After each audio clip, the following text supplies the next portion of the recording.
The Exodus. The Galactic Assembly Hall stood empty, its massive crystalline dome reflecting nothing but emergency lights. Commander Elisa Hayes walked through the abandoned chamber, her footsteps echoing across what had once been the bustling heart of interstellar diplomacy. Just 3 weeks ago, representatives from over 200 species had filled these seats, arguing over trade routes and territorial disputes. Now there was nothing but dust and silence. "Any word from the Exurgents?" she asked, touching the communicator at her ear. "Negative, Commander," came the reply from her XO, Major Donovan. "Their entire civilization went dark 12 hours ago.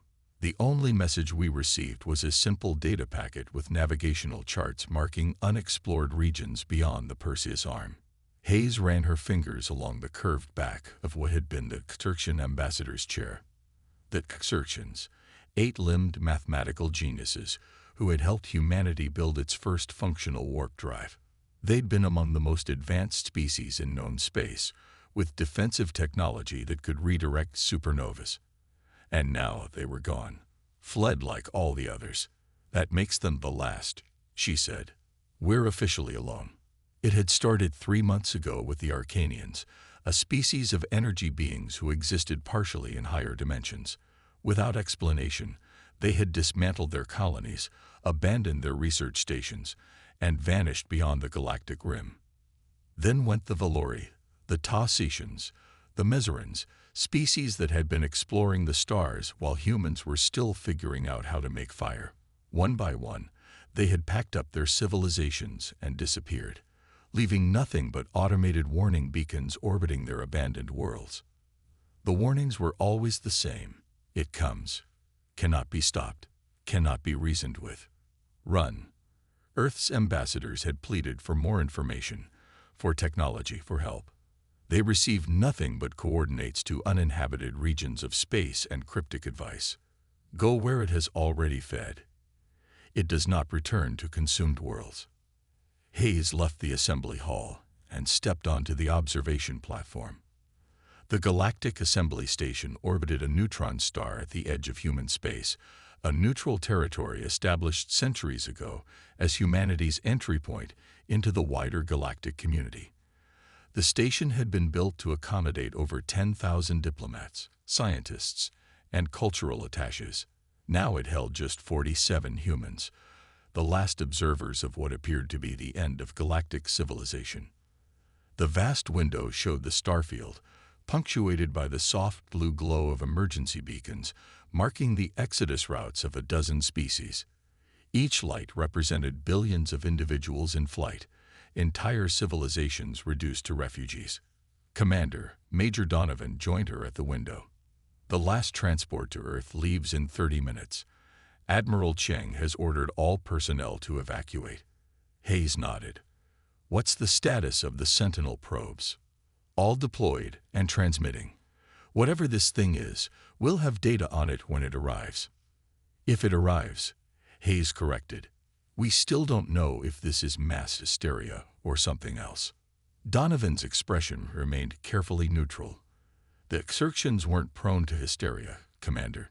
Neither were the Arcanians or the Mesarans. These species have been spacefaring for millennia." "If they're running." "I know." Hayes turned from the window. "But humanity isn't running, not yet.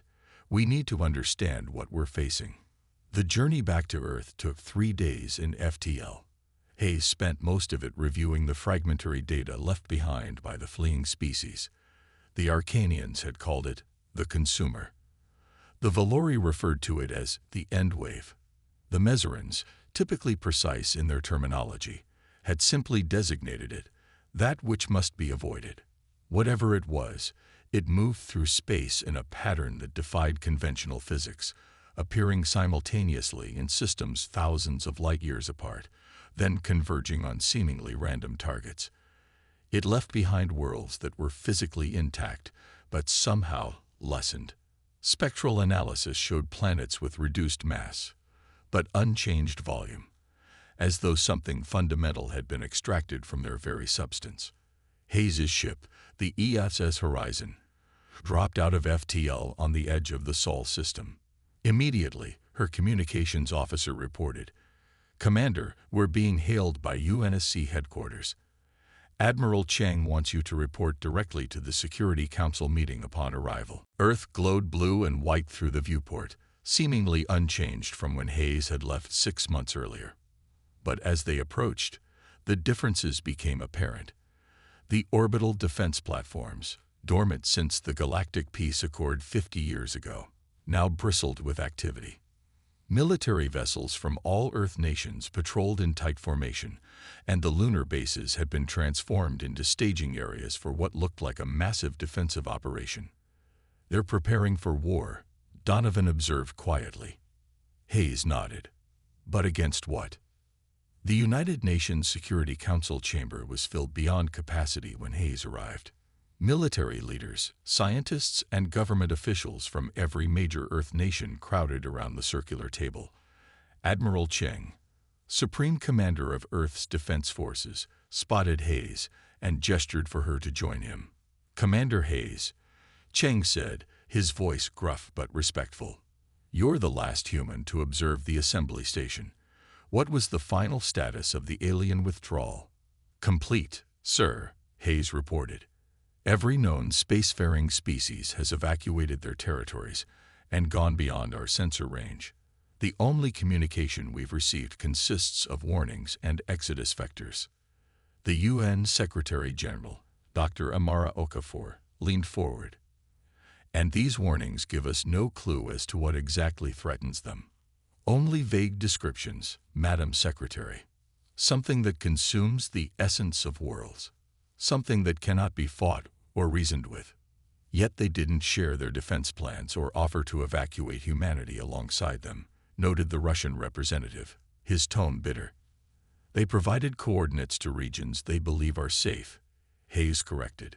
"Mostly areas around depleted stars or previously inhabited systems that have already been visited by this phenomenon." "Scraps from the table," the Chinese general muttered. "After centuries of limiting our expansion and technology, they abandon us to face this alone." Hayes understood the resentment.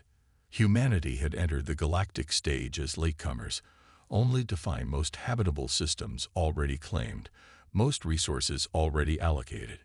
The older species had restricted human expansion, citing conservation protocols and development quotas. They had shared some technology, but kept much more hidden, claiming humanity wasn't ready. Dr. Katsuo Yamamoto, Earth's leading genophysicist, projected a series of diagrams onto the central display. "Based on the limited data from our deep space arrays and what Commander Hayes has brought back, we've modeled the approach pattern of the phenomenon." The display showed a representation of the galaxy, with a series of red points appearing in seemingly random locations, gradually forming a wave moving toward Earth's sector. "Whatever it is, it's coming our way," Dr. Yamamoto continued. "At current progression rates, it will reach our system in approximately 8 months. Can we evacuate?" asked the Indian representative. "Not our entire population, obviously, but perhaps enough to preserve our species." Admiral Cheng shook his head. "With our current technology, we could transport perhaps 10 million people to the nearest potentially habitable system within the time frame. Even if we devoted all resources to building more ships, we're talking about saving less than 1% of Earth's population. And we don't even know if those systems would be safe," Hayes added. "The pattern of this phenomenon is unpredictable. We could evacuate people directly into its path." Silence fell over the chamber as the reality of their situation sank in. Humanity had nowhere to run. Secretary General Okafor's voice cut through the silence. "Then we stand and fight. We faced extinction-level threats before. Asteroids, climate change, our own nuclear weapons. And we'd survived. This will be no different." "With respect, Madam Secretary," Hayes said, "we don't know what this is. How do you fight something when you don't know its nature?" "We learn," Okafor replied simply. "Commander Hayes, I'm promoting you to Admiral and placing you in charge of Project Sentinel. Your mission is to gather as much information about this phenomenon as possible and determine its weaknesses, if any." Admiral Cheng nodded in agreement. In the meantime, we'll prepare our defenses. Every scientist, every engineer, every resource we have will be dedicated to this effort. As the meeting continued, Hayes found herself staring at the projected model of the approaching threat. The other species, far more advanced, far more experienced, had chosen to run. What did they know that humanity didn't? 6 months passed in a blur of activity. Earth transformed itself for war against an enemy it couldn't yet comprehend. Old national rivalries were set aside as humanity united against an existential threat. Defense platforms were upgraded with every theoretical weapon scientists could devise: gravitational disruptors, dark energy projectors, dimensional anchors. The moon became a fortress, its far side bristling with sensors designed to detect anomalies across 11 dimensions. Hayes's Project Sentinel deployed thousands of probes throughout nearby space, creating an early warning network that extended 50 light-years in all directions.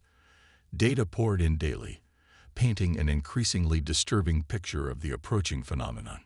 "It's accelerating," Dr. Yamamoto reported during one briefing, pointing to the latest sensor readings. "And it's changing course. Previous projections had it passing through the Rigel sector first, but now it's coming directly for us," Hayes finished, studying the projection, as if it knows we're watching. "That's not the only concerning development," Yamamoto continued. "We've been analyzing the composition of affected worlds. They're not just losing mass, they're losing complexity. The atomic structure of these planets is simplifying, reverting to more basic elements. It's feeding on complexity," mused Hayes, "on information. That would explain why it's bypassing uninhabited systems and targeting civilized worlds." Yamamoto agreed. "Intelligence, technology, culture. These represent high concentrations of ordered information. And why the advanced species fled," Hayes added. "They represented the richest targets." Another month passed. The phenomenon had reached Alpha Centauri, Earth's nearest stellar neighbor.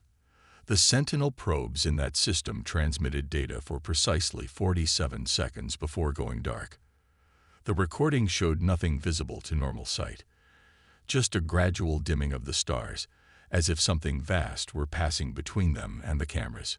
But the gravitational and quantum sensors told a different story. Space itself was being folded, compressed, its very fabric strained by something that existed partially outside normal dimensions. The laws of physics began to break down in its presence. "It will reach Earth in 2 weeks," Hayes informed the Security Council. "We need to make a final decision on our approach. Have we learned anything that might help us fight it?" Secretary General Okafor asked. Hayes hesitated. "We've learned that it's drawn to complexity and ordered systems. It seems to feed on the information content of matter rather than the matter itself.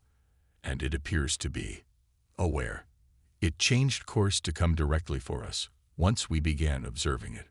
"So it knows we're here," Admiral Cheng said. "But does it know we're preparing to fight?" "Unknown," Hayes admitted. "But given what we've seen, I believe it's not just a natural phenomenon. It may be a form of intelligence itself, one so alien we can barely comprehend it." "Your recommendation, Admiral Hayes," Okafor prompted. Hayes took a deep breath. "We have 2 choices.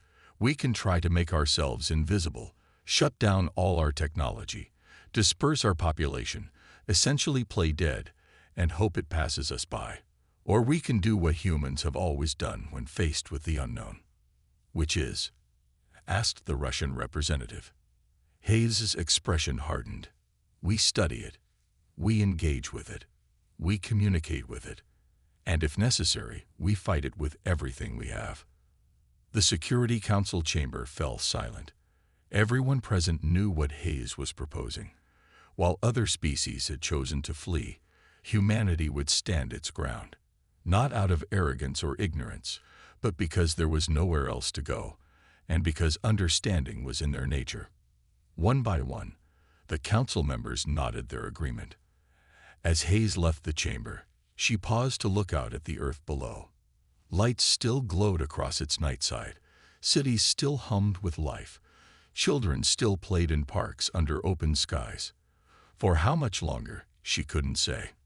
But as the ancient human saying went, "Here we stand. We will not run." The stand. The day the anomaly entered the solar system, there was no dramatic darkness, no sudden catastrophe. The sun continued to shine. Birds still sang. But every instrument sensitive enough to measure quantum fluctuations began to scream with data. It came in through the Kuiper Belt, bypassing Pluto and Neptune, with an intelligence that confirmed Hayes's suspicions. This was no mindless natural force. It navigated with purpose, avoiding the gas giants as if they held no interest, accelerating toward the inner planets where complexity gathered. "It's heading directly for Mars," reported Lieutenant Commander Chen. Hayes is sensor specialist. Estimated time to contact: 6 hours. Hayes stood in the newly constructed orbital command center, surrounded by holographic displays showing the solar system in real time. Hundreds of automated drones tracked the anomaly's progress, feeding data to the most powerful computing system ever built by human hands. "All observation platforms are active," confirmed Major Donovan, now Hayes's chief of operations. "We're recording across every spectrum and dimension our sensors can detect." Hayes nodded. "Inform Project Lighthouse to stand ready. We may only get one chance at this." Project Lighthouse represented humanity's attempt at communication, an array of quantum entanglement transmitters designed to broadcast patterns of increasing complexity directly into the heart of the anomaly. If it truly fed on information, perhaps it could be communicated with through pure mathematics and logic. On Mars, human colonies had been evacuated months ago, but the planet remained dotted with scientific outposts, robotic factories, and monitoring stations, all still functioning, all still processing data, all still representing the ordered complexity that seemed to attract the entity. "Admiral," Dr. Yamamoto called from his station, "I'm detecting unusual patterns in the quantum foam surrounding the anomaly. It's creating ripples that propagate faster than light, almost as if it's tasting the system." Hayes joined him at his console. "Show me." The display revealed subtle patterns in subspace, extending like tendrils ahead of the main anomaly. They'd brushed past Jupiter, reached briefly toward Earth, then converged on Mars. "It's made its choice," Hayes said quietly. "Prepare Lighthouse for activation as soon as the anomaly makes contact with Mars." 6 tense hours passed. The command center fell silent as the anomaly approached the red planet. On the displays, Mars appeared unchanged, its dusty surface still dotted with human structures, its thin atmosphere still swirling with occasional dust storms. Then, without warning or visible effect, the sensors monitoring Mars began reporting anomalies.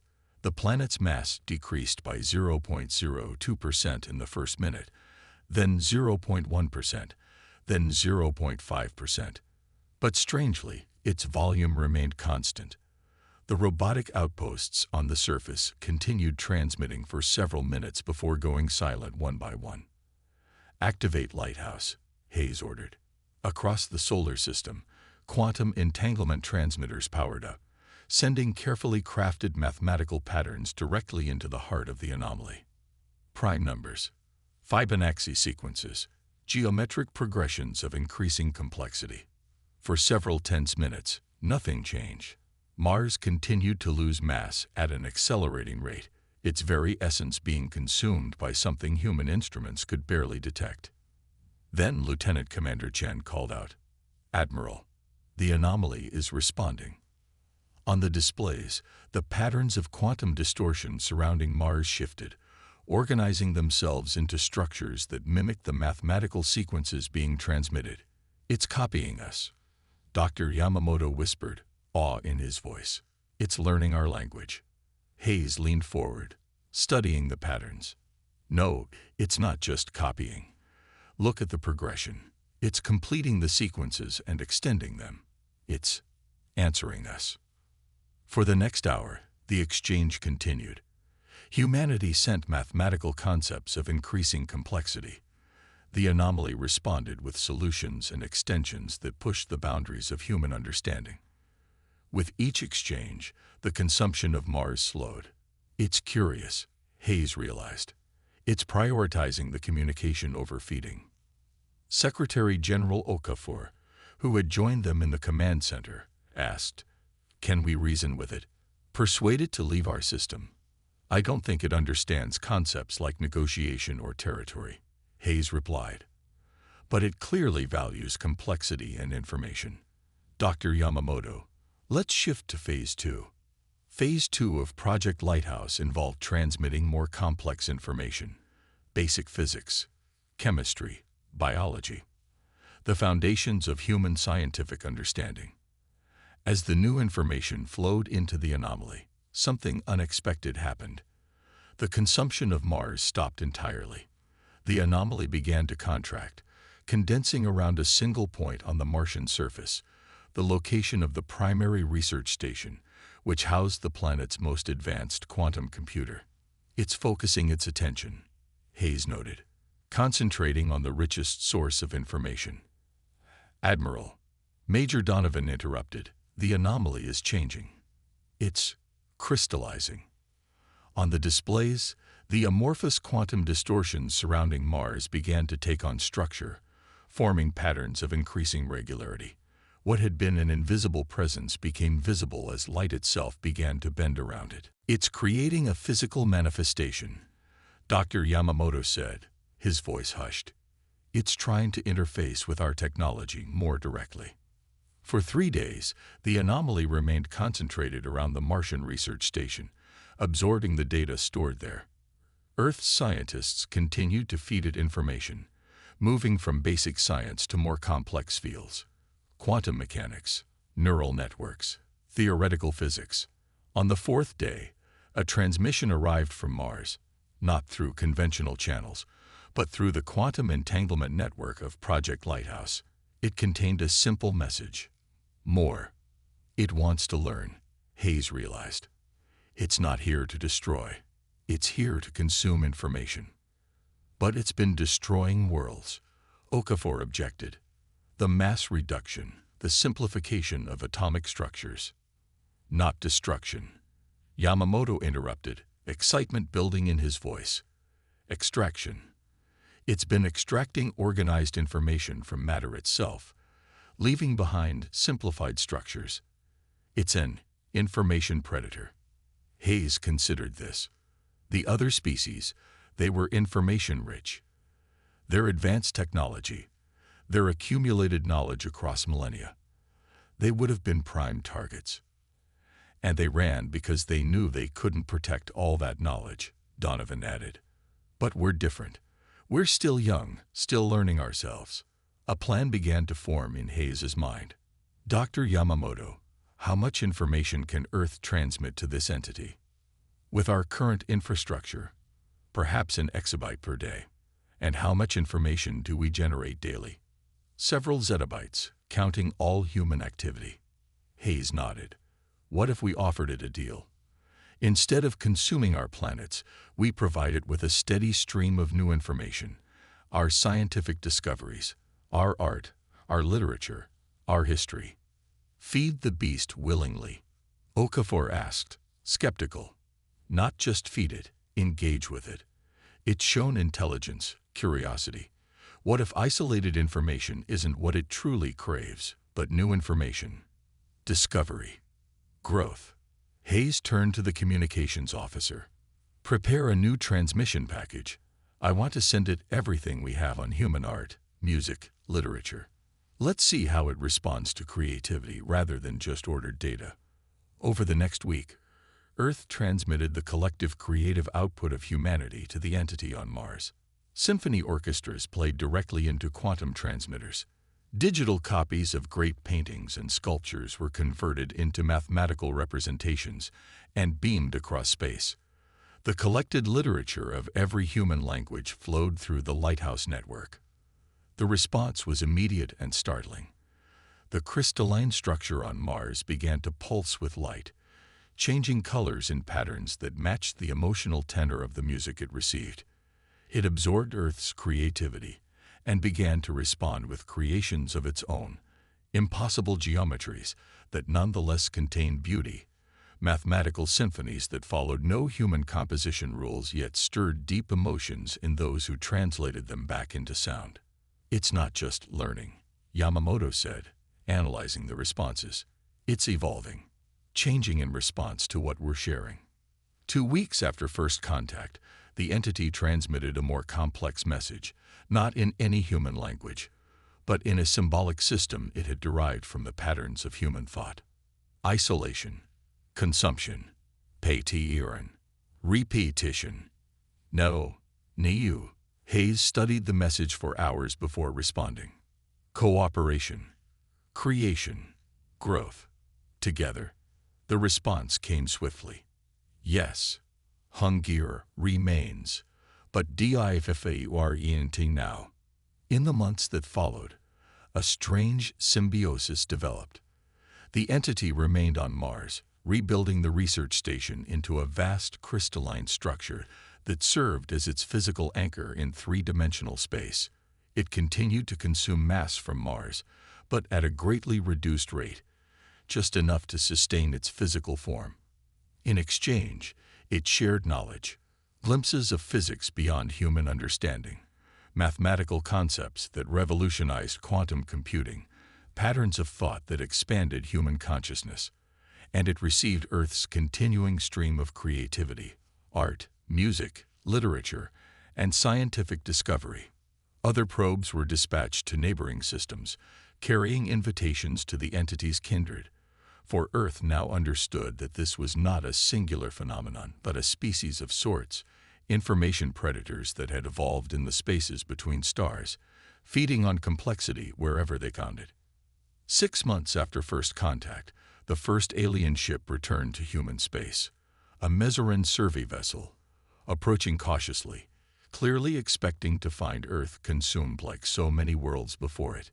Instead, they found humanity not just surviving but thriving, engaged in communication with the very force that had sent the galaxy's oldest civilizations into flight. The Mesoran captain, speaking through translators, asked the obvious question: how did you survive? How did you tame it? Hayes, now Earth's designated ambassador to both the entity and returning alien species, smiled. We didn't run, and we didn't fight. We recognized a fundamental truth that perhaps older civilizations had forgotten, which is that true complexity isn't found in stagnant knowledge or preserved technology. It's found in the creative process, in discovery itself. Your civilizations were information-rich, but creation-poor. You had accumulated knowledge over millennia, but had slowed in generating new ideas. You were libraries to be consumed. She gestured toward Earth, visible through the viewport, blue and beautiful. We offered something different, not just our existing knowledge, but our capacity to create new knowledge, new art, new music, new ideas. We offered not just information, but imagination. The Mesoran was silent for a long moment before asking, and it accepted this alternative. It did more than accept. It evolved in response. It's still hungry, still consuming, but now it feeds primarily on creativity rather than physical information structures. Instead of destroying, it now seeks to inspire, because it's discovered that the richest source of information is not in what already exists, but in what might yet be created. More alien species gradually returned, drawn by curiosity about humanity's survival. Some established cautious diplomatic relations with Earth. Others studied the entity from a distance, still fearful of its hunger. A few even began their own communications with similar entities that had appeared in distant systems. A new galactic order slowly emerged, one where humanity, the youngest spacefaring species, now acted as mediators between ancient civilizations and the information predators they had flooded. Earth became a crossroads of exchange, where the accumulated knowledge of millennia met the fresh creativity of human thought, producing something greater than either alone. 1 year after first contact, Hayes stood again in the now repurposed orbital command center, watching as ships from a dozen returning species docked at the station. Beside her, A crystalline terminal pulsed with light, a direct link to the entity, which had chosen the name Novus for itself. "They're still afraid," Hayes commented, watching the alien diplomats disembark with visible trepidation. Even after all this time, the terminal pulsed in the pattern that signified Novus's version of amusement. Text appeared on the screen. "Fear is a pure a hunger remains, but direction changed. Creation feeds better than consumption." "You could have consumed us," Hayes said, not for the first time. "Why did you choose to communicate instead?" "Differenced. Others ran. UWATCHD. Others HIDKNOWLEG. You offered curiosity. ANEWPAKERN. Hayes smiled.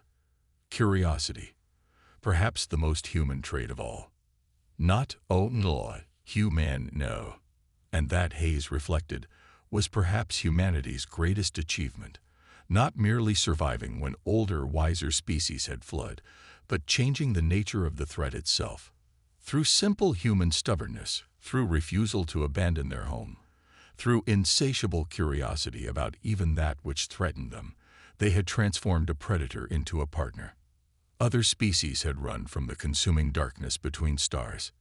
Humanity had stayed to light a candle, and in doing so, had discovered that even the darkness itself longed for light. As alien dignitaries approached for the formal conference, Hayes touched the crystalline terminal one last time. "Welcome to Earth," she said, addressing both the returning species and the entity that had nearly been their doom. "Let's create something new together."